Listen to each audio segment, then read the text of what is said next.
Salad ଟିକେ କାଟିଥିଲେ ହେଇନଥାନ୍ତା? କାହାକୁ କହୁଛ? ଘରେ ଆଉ କିଏ ଅଛି? ଜଣେ ତ ମଣିଷ ତମେ, ମୁଁ ତ କହିଲି ମାନେ ବାକି ରହିଲେ ଜଣେ ତମେ। ମୋର ଭାଗ ମାପ ଠିକ ରହୁନି, କାଟିଲା ବେଳକୁ ଟିକେ ଏପଟ ସେପଟ ହେଇଯାଉଛି। ଏଇ ସାଲାଡ କାଟିଲେ ହଁ। ଏତେ ଭାଗ ମାପ ତମେ ମାପି ଚୁପି ଖାଉଛ? ତାଛଡା ତମେ ତ ଆଜି ବହୁତ ଗୁରା ଆଇଟମ କରିଛ, ସାଲାଡ କଣ ଦରକାର? ସାଙ୍ଗମାନେ ଦେଖନ୍ତୁ ଆଜି ରୋଷେଇ ଆମର କଣ ହେଇଛି।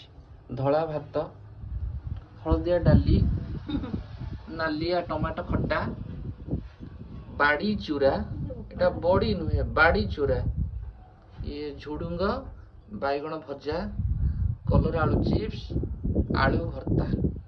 ଆଉ କଣ ଦରକାର?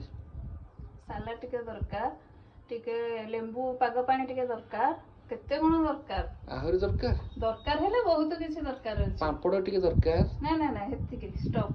ଯୋଉଟା ଗ୍ୟାସ୍ ସରିବ ହେରା କିଛି କୁହନି, ବିନା ଗ୍ୟାସ ରେ କୁହ। ଏଗୁରା ସବୁ କୋଉଥିରେ କରିଛ? ବିନା ଗ୍ୟାସ ରେ?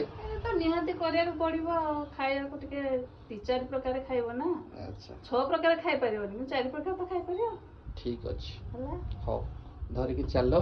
ଧର ଡାକୁଛି 100 ଥର, ଗୋଟେ ଶୁଣିବାର ନାହିଁ। ଓହୋ, ଖାଲି ତ ମତେ ଡାକ ପକେଇଲା ସବୁଥିରେ ଆଉ। ଚାଲ ମାଡି ଚାଲ। ପିଆଜ କାଇଁ? ଏଟା ତମ ପାଇଁ ଛାଡିଛି ବାକି। ହଁ ହଁ, ସବୁ ଜିନିଷ ମୁଁ କରିବି ବୋଲି କଣ ଏଠି ମାଗଣା? ବାଟରେ ଟିଭି ଦେଖା ହବ, ତା ସହିତ ଖିଆ ହବ।